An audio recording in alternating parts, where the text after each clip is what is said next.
General and so eye edu Boahen ena obapa ya Titi okra abusia unim say eye sika twitwiri die bi afa eye edu Boahen sase ewo eye Ghana water ane na eno ne ebusa ne se sika yi bla panyin na wo de ye den abusia ense be na edu Boahen e ka ne nsem oka nyina ne say ye tu abawie ye no de sika na koto ka e de ma new president elect bi na abusia new president elect bem so and a duah a person can answer me.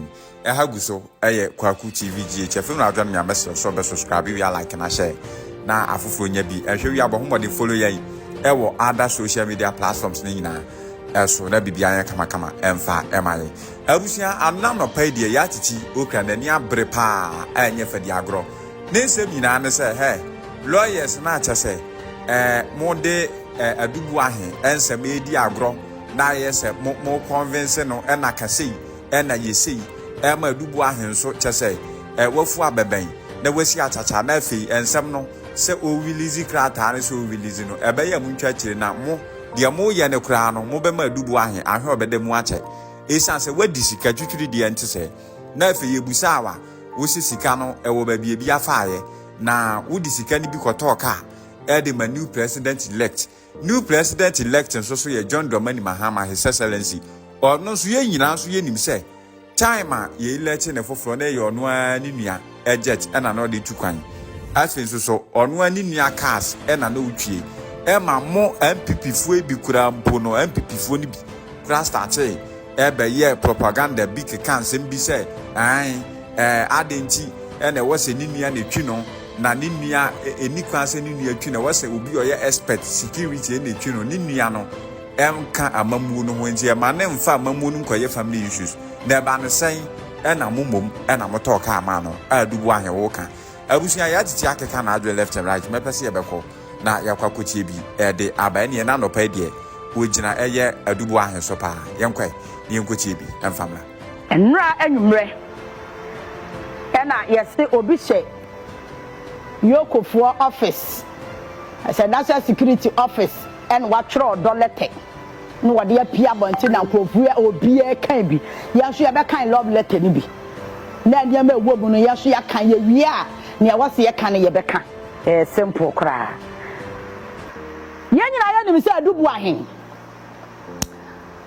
attorney general ehwehwe ni nsemu eno de ka ta apia bonti smith document no to TV no so mame na me wa questions bi a maybe say adu Boahen won say lawyers na omo person mo e ma adu Boahen case no essay no sa atachi aka ho mo ntu atachi afo de mo ye no mo say brand case no mo say brand case no because yenya lawyers kra no document no you can use your common sense and analyze the whole thing. Because another information can I don't know more who say Ghana for your information, you know. Anything that Sanya way or shares and national security or share your course or share him. What should I be about one saying? No? As a 1 year one day, as I command national security coordinator, Razak say, 1 year as I'm 1 year, the 1 year move removes all friend 1 year a day. Mama didn't know.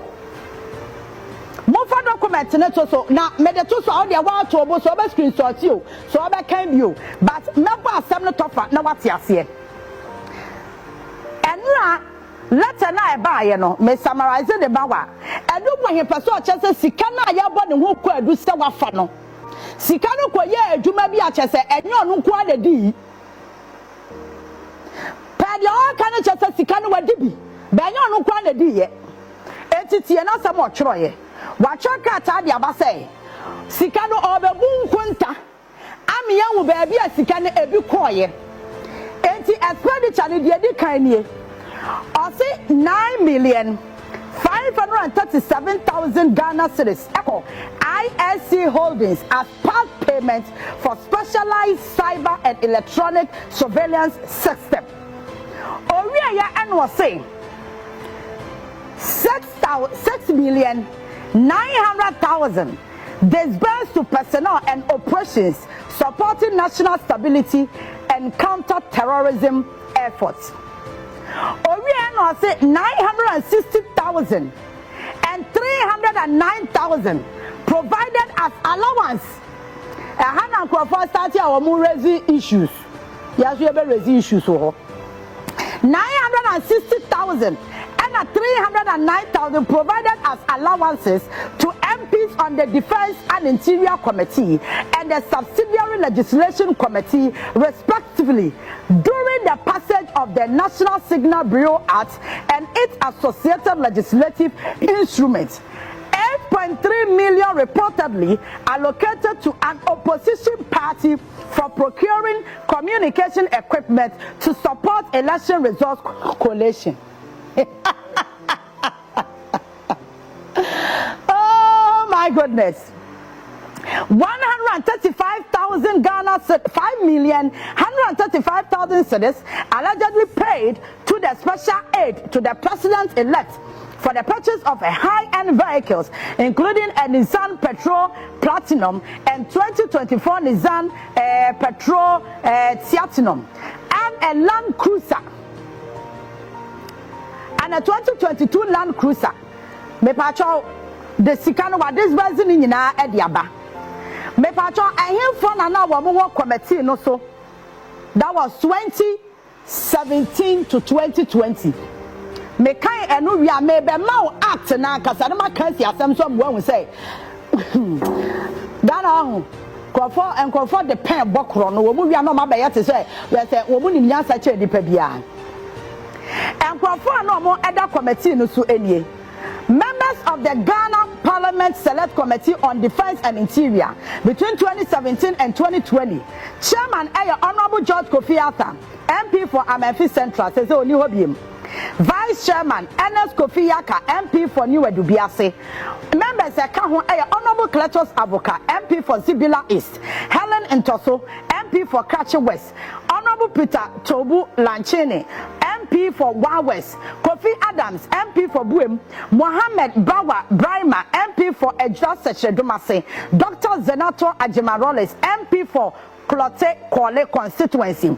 Ranking member James Agaga, MP for Bosa North. Where members are 2017-2020 were more our Defense and Interior Committee no eso. Now take me to the act itself. Now me cha act no time one more approve here. Any juma ya ka say act ni medi. Quick one yan kon tentem because issues no doso. International Signals Bureau Act. Ubi emwa mame ko first page. Oda ko page 3 hono no. Scroll na ko page 3 e ho na ade me pane wo. Ye kan wi ade aka ne de. Ye betimi atoa so. Where Act of the Parliament of the Republic of Ghana entitled National Signals Bureau Act 2020. Enti me pacho extra say emra na ye ka no. Ye juma e pass in 2020. Now, Emrano any passed by Parliament and assented to by the President, National Signal Bureau. Establishment of the National Signals Bureau. 1.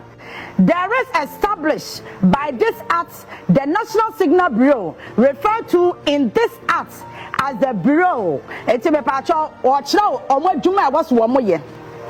Object of the Bureau.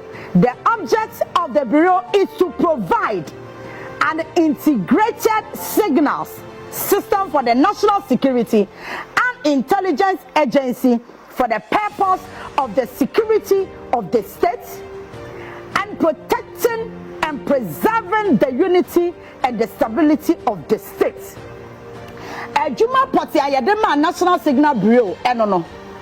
Among functions of the Bureau and to achieve the object under Section 2, the Bureau shall monitor, collect, analyze, retain, and disseminate in the secure manner information and intelligence from cyberspace, electronic media, electromagnetic signals, and other emissions and any equipment producing such signals to counter threats to security or national well-being, prevents the commission of a serious offense or deter the commission of or establish and maintain a nationwide information and combination of connectivity, networking, encryption, and any other security measure to facilitate secure intelligence sharing among security and intelligence stakeholders.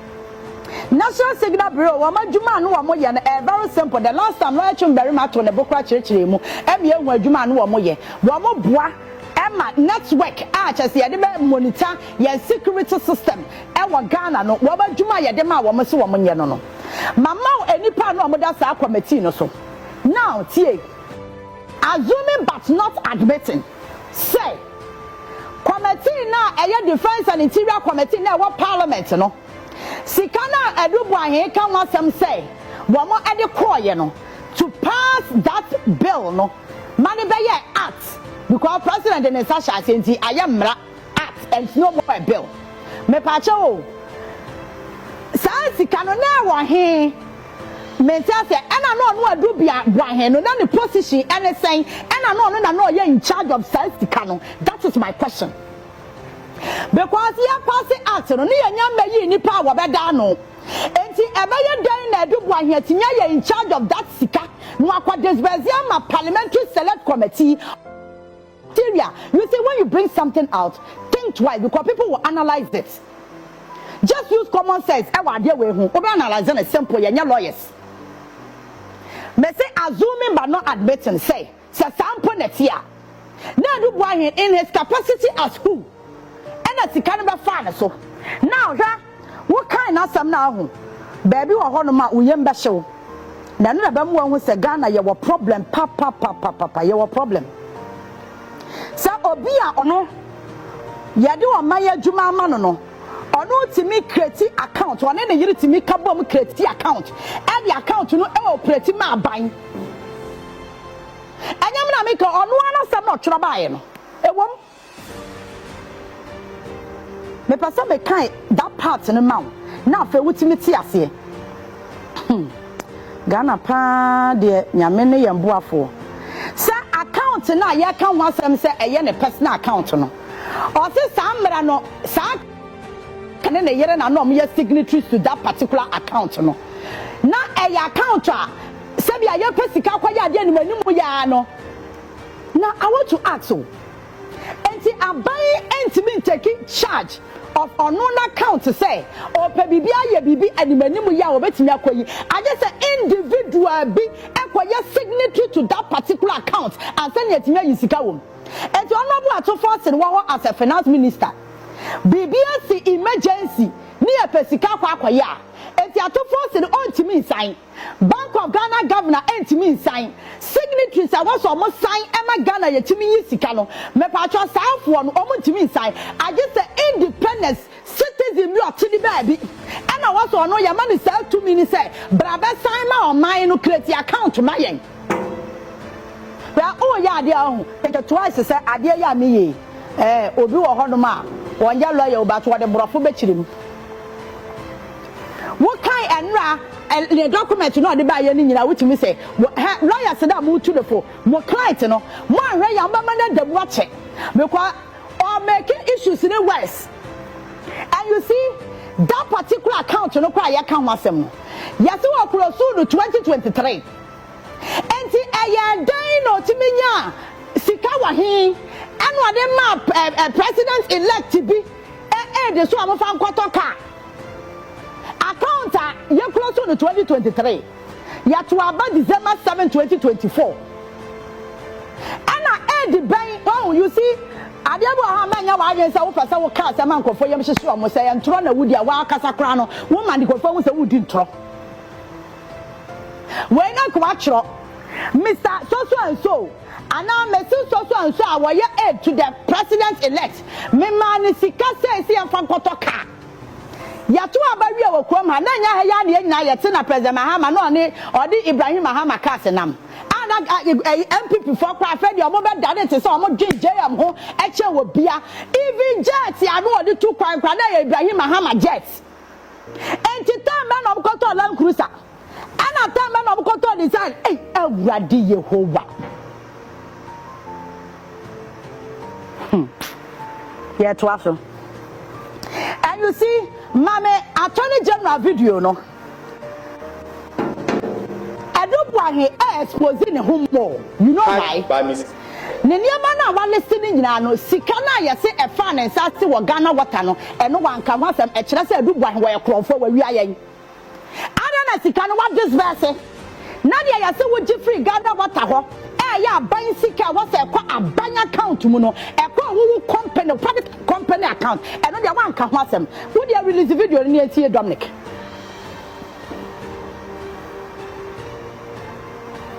Young quantum so release video no nientie Attorney General asem okai.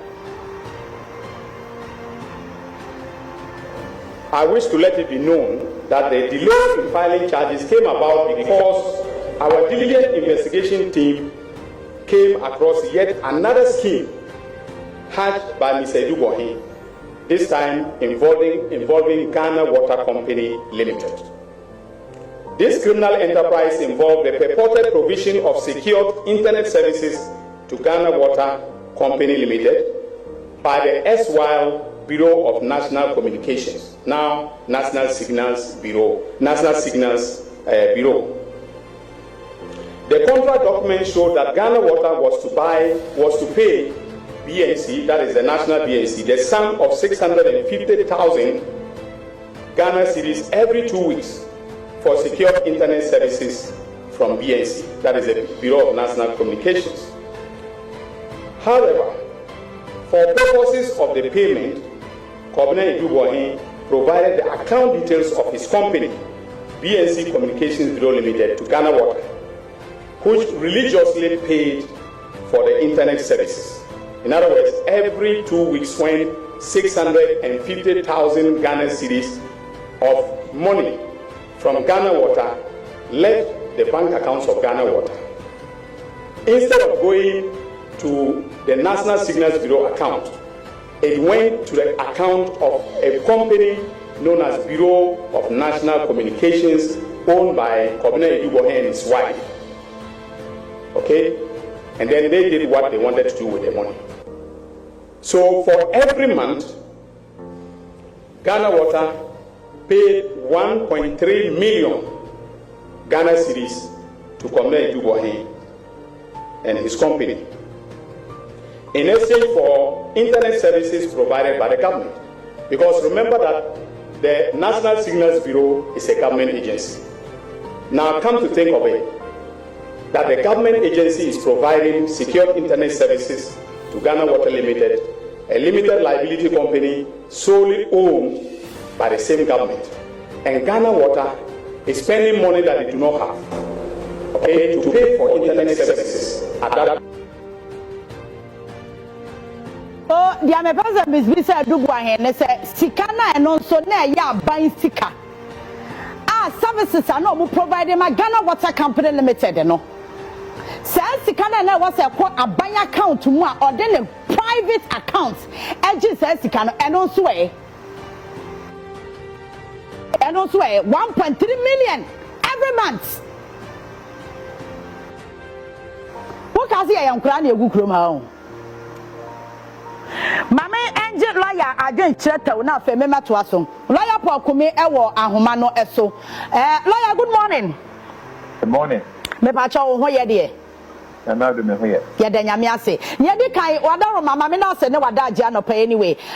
Me ya sure say enra Boahen letter na ewa abonti a obi e kan bi no. What can be? We comment on it ansa na ya to aso. That's the great. And I was joining you for the amount. The kind of near air coastal between the Attorney General and the Aduah in case. May share that in chat. You would near Attorney General no effort or yet. I expressed a person. Wadi aban papa aban sika ana wadi aban sika wadi ewura mu agongu agyapade a odi aban sika yi esi edi aye ebi nko ewe santi mi bi lekita If you want balance of the organization press conference, that's the work that's going on. Now we can't get it. Yeah, compare do one. That's the same money for mobile check. No, into Yeda. Yes, you can. You think it is. It's not so I believe. Yes, all year as an attorney general, that is what you expect him to do. You as a lawyer, you can get conviction in the court. Okay. In the court of public opinion. And you know what organizing press conferences all these things are not necessary for us. And they say, Odipano, Ghana. Ghana, well, we are maybe one on one. You went to the upper point, and you are just Ghana to one on one. And Japadia, or this large Genesis, where we are. Right? You bet me at the end, afutuo. Nayapong, and Naya, a bad you can know our panel or the program on it. Your name is Asebuno. What Yaku? I'll bet the business can on our side, a banner. So, and the things are and there must be things which you have a certain level of confidentiality. Young here who what the American Matthias, your lawyer. Now, the conversation, a duah in his own intelligence, and not another winning, and you have to be the same rule. Why not you joke? I make sure that you give one common national security and you have. Now, national security, for whatever reason, you put about the trouble. What exactly are they telling them? What is time for making the best for? Now, we're here. Because I do one, I tell Mosaic be president you. Then we are discussing a way, anyway. Oh, Sarah. Okay. Thank you. I hold on my business and say, why not there's a kind of question in some, I don't know, behind the things. Yeah. I move 50 confidentiality to the discussion. And the possible for your operation, so soon and so. Now, your man for 400,000 Ghanacelebrities. Let us see. So we do kind of their money. Now, why in the winter you can look at a question in some? A question in some. If you brown them for police, for police, can question in some. Yes, for police. As soon as you said, or the say at the amount, as well as you can accept a woman, yes, you or this is kind of mount, not or yes, you can say, the banishment and women who give us cannot. Because signal Europe and TV mount as you cannot. Not the mechanic. Matthias, yes, 20% or their view. The other one is there. Hey, dear, they can't have a woman, as I find it by. Therefore, as soon as you were announcing to a year about Jubilee House, no catch them say, in paying for a world Jubilee House, you know, I can't get a payer or what a signal Europe to say, on for Ghana for money. If you're different, you got a brand, you know, that means the same thing for you to any movie. Yeah. If you remember how the corruption was operating, so a year or no, a duah and no idea all you know. What a duah with air catch that would say. If you did it, then make me up for saying, go away, you know, and your friends say, oh, that's a who. I won't let you move out. Watch your home. If you are not necessarily to hear now, you write the former friend saying, Auditor General. No. So, Auditor General, this is what happened during the time now or not. Did you at any time a friend say, audit the signals and your private department are now? Or to Annie? Exactly that we are now here. Some for internet, some for water, Ghana water, and so, one particular issue. Every year with the rods are area underneath. It will involve many people. Not your senior then, as a friend said, as for that corruption activities there over no. Now, most around the general utility is Wakata, the lawyer, and to give some advice and another thing. Now, for toilet, they at the national security boundaries, they have a figure. What kind of starting thing is this? What do these people take us for? Now we are waiting at the end of the day, 1 year conviction, like a good saying. So do all these things, but you may not get convicted. All right. So lawyer baby what kind si mama to so ho na me misa sem baako wo kan ne letter no kwan ya ofa so a sika no o cheche mu se ebi kwa ha operation cam life ne defense and interior committee GB na opposition party bi kura no omo GB de kwato kwan be I don't know machines omo de be collect resources omo de be ya den chesensem na waka no bebre dia wan kan ho asem transaction na course so between one Ghana Water Company Limited. Now, the me person me who any. I do Boahen asem ni send your city. One my young was asked at Abonte, yen na discuss it. E be man no kura bi a wasenke pia wa asem no no ayera na. I can assure you that because they say all this information about the would be about the public, you know. All the persons not only involved. Only say possible say you want your baby will they're going to prepare and ensure that they will get themselves out of any trouble. Okay. But if those people didn't know the information say any action at all. What from now when you interrogate your one because some of the issues will be the first time but you are making hey I pray for the accident for free. So they will not be able to really organize their thoughts and know how to answer. But if they would have been so public, you know, that person is going to contact 1 or 2 or 3 people say, Unia, I said, "What you want to say with a more? It's about your friend here, make a kind of thing." So those people will also, if they are criminally minded, tell you how to talk and to get yourself out of trouble. So at the end of the day, you know, if you now come and say, somebody was telling I am wrong because all the people are denying that there was any such money given to them. If you will say the corrupting attempt that your person is what you know, by this unnecessary press releases and publications or putting in public things that are supposed to be confidential just between the client, the lawyer, and the institutions, you know. So you have to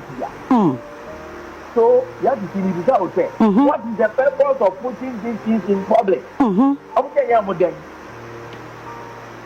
That information now, over the accused that say, everyone say what you say, everyone say what you say. And now when you talk, I said, everyone here, see down, everyone here, say, oh no, yeah, company here, and your friends and signal zero, you know, I have pet. You got pa, now I throw me the back of two, only me in a year. What can I say? And what's the other day? Yeah, you for, yeah, for. They don't have about 2, yeah, mom, 10 years, and I life imprisonment. What are you telling us? What is the purpose of all these needless press conferences? Who is the first one? If I always say, no, I didn't really like the way you were handling it. If you look up to this guy, he was giving to you for defamation. Yeah. What am I going to Sure. Then you come for the second round. How the again? I can't just get it.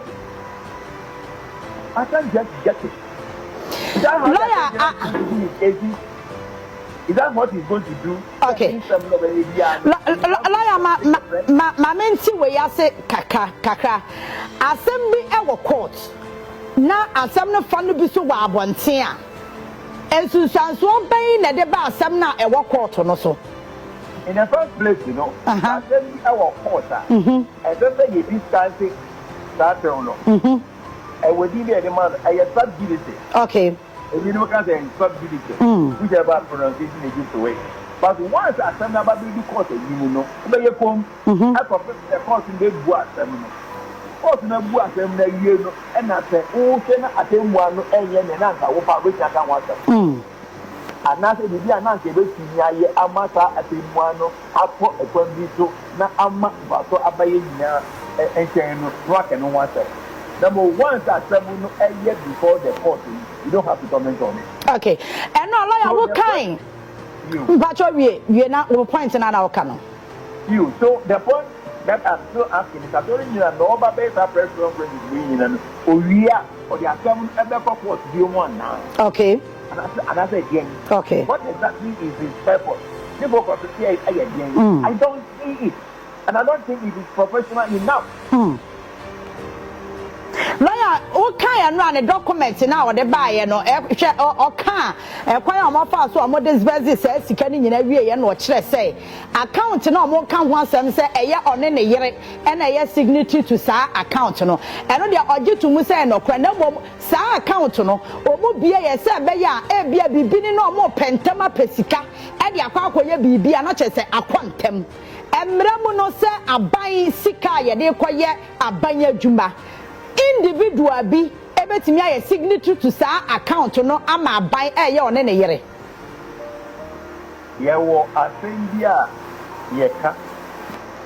I say, what three me papro? So what you bonibi? Nani papro no all yatu and not any customer. All yatu say, side no and power yet. And no ubuni a friend confession. Okay. You know, and that year law, the OB a yes confessing statement. As a first confessing statement, you know, Onya OB are obeying no one here to say, and for that same way, at some machine on one casani payment, and ya do be share no, OB and no, OB and money promise, and I'm on one casani payment. Now they are not doing. So when there is a confession statement made, now it is confirmed that I'm finding Pakona Kasa they can't assembly without any direct or any threat or such as I don't know a solid point I don't see money back on the conviction. Okay. It is a duah here about the cancer. Legitimate say, many may be another separate account. And no need to buy a buying a ticket to be a Juma. Only that means of a yes, that's also that particular activity now in the year, was this something that was officially known? Is it officially sanctioned only the designer? So these are the things that you as a prosecutor open you to further your case. Okay. And make a better case against that person. But when that person gives you this information, then you can't put in your open now. That's a net. Everybody said, no, I didn't want to work with problem. I'm not even aware about it. And I'm very strong. I didn't write. I don't know anything about it. Because said, no, this thing has been typed out. So is it the case that why in the Yoko custody or whatever it is, I do Boahen, you know, when you find you have had access to a computer, computer at the brain, no, I type it out. When the computer at the brain, no, and no signing and all those type of things. So the question is, what is it that is going on at Yoko? And am I doing Boahen? What trust such a release? And which is simply having, how do you call it, a cover note from the lawyer. Don't let us do things that at the end of the day, everything is a bigger hurdle. And the amount of prosecution in making it safe. I don't understand what is happening. What kind of life is this? What kind of attitude are we bringing into our criminal jurisprudence? That we are now just using the Prez and releases and all those type of things instead of confining ourselves to the court where the actual game is played. Lawyer, baby, I watch your mother there. Me, sure say Ghana for you. Now you want some then so. Lawyer, me that's ya no pay no wadaje. Lawyer, for kumi your constitutional lawyer, wa bempah ya no pay. Ne nim do the ababoa me sure say ama wati asem na say when hu ani so clear. Lawyer, me that's it. All right. Enti unim asem no my eternity and am be phone lines in the mouth. Say ya nhwe ya hu. Edu Boahen ade we. Obi abawi o mani sika. Owi a ye chena. Wow. Because one me bisa questions we say. Ante na kasa ye kan ho asem a o se eno ho sika no mutua e ma committee no. Sa atam no na nyo no na ye in charge. E ye de no no mo ne kotua sika no. E ye questions e was ye bisa wo.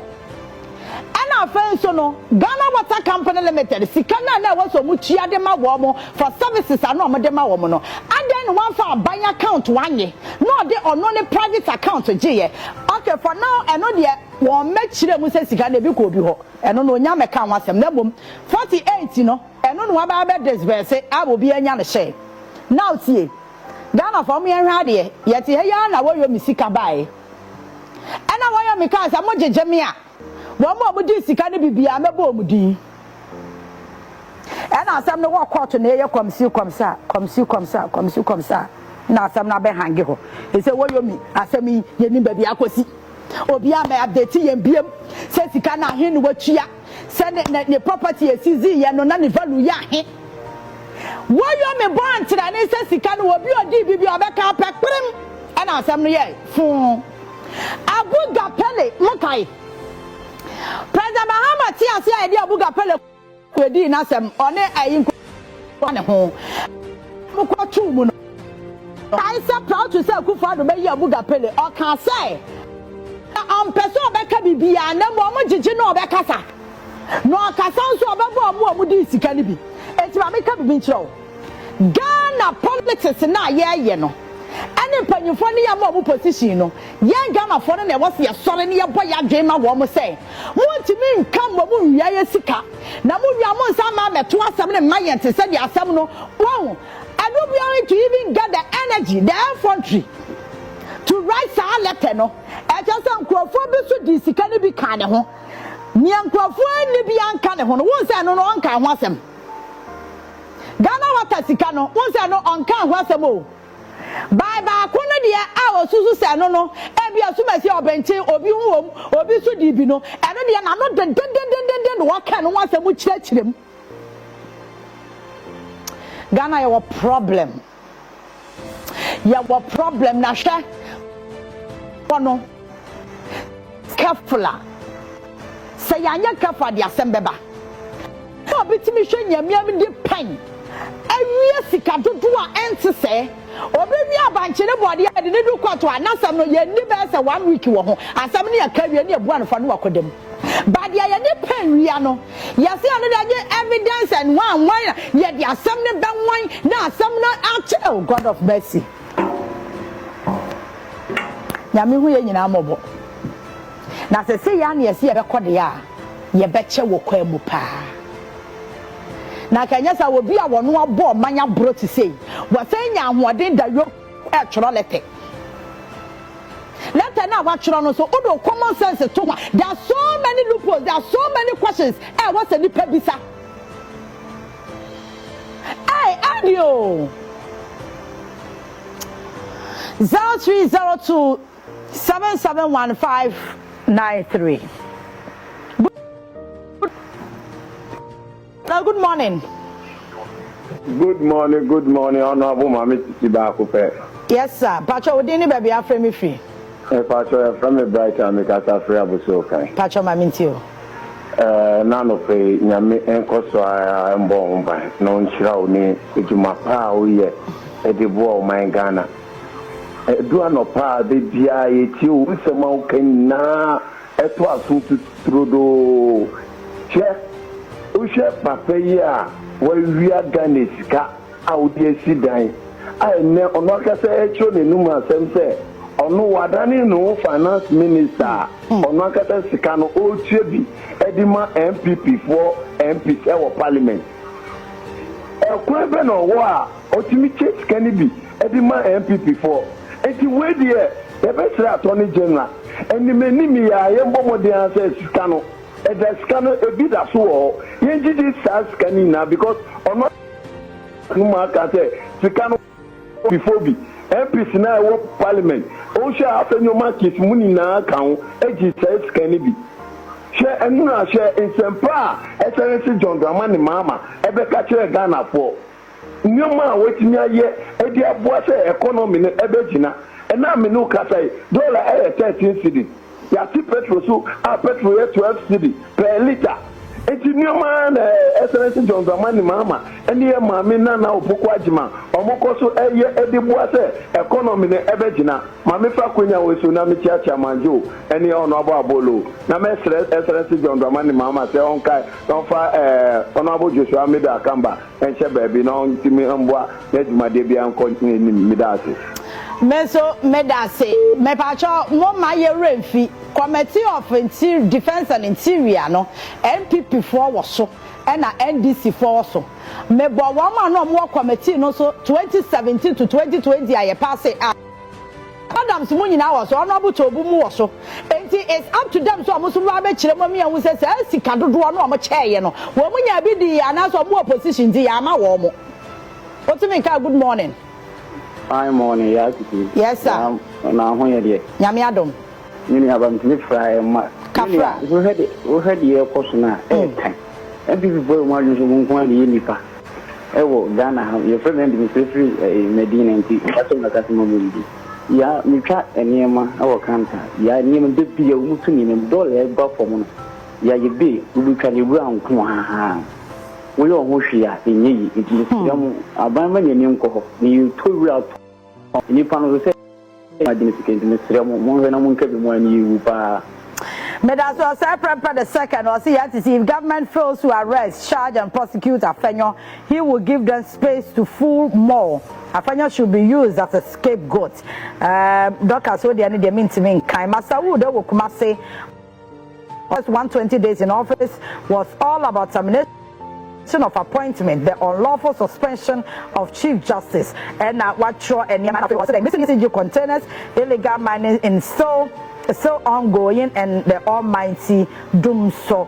And now Omar Mohammed was good morning, yeah, and the entire family here on CTV. Yeah, that's Stephen Dokuma on CTV. Good morning, yeah, Joso. Hello, good morning. Hello, good morning. Yes, sir. Baba, I'm going to say. Yami Adum Pachona also. Ami adumo I did see we say they be last me free and catch you say NDC MPP they are all the same me come me dey me no ka say me NDC ni the name be a NDC for buy am you say the one area war opposition na ye kan o na buy ye nyama be a wo ye no declare mo say enya jo betima bibia ti say papa dey kan sia wo attorney general obi aba dey kan say no wo say and the party wo bomb no angaza dem no adi ana wo tinti no wo ya ma wan wo ya ma meeting na mu na ma be chini pa no wo ya ma meeting na mu na ma be chini pa no nti adi sin na bibiro wo nyam ye baako last time come ma tem say mama papa why wo boti why wo ti say do onu kwa na so abofo na say maza wo position na ni sa na o kan wo na wo kan na bi so say ya Ghana for beti ase ya to aba ma no but no buy praise the Lord or Jesus Christ into one person be bibia yo enti attorney general na say mo kan say papa ni kan no e useless e na o ye no na me kan kire ni pa na bokro no adan ho di say wa bokro no ana no nchi no so be press conference na nti me before na go chi no na post say di ma attorney general na wo di ni say post na di ma wo di e nkwata tem na wo di no sorry, sorry. May that say comments up in two as it don't make Kwabenya constituency no war. Also one of 20 days of a JDM is Zoom song kwa. Emmanuel Tate was good morning, yeah, my Joe. So good morning, hello, good morning. Hello. Morning, madam. Yes, sir. Yeah. There's a new comment now. Pacho low with TV, no, mammy. Good morning.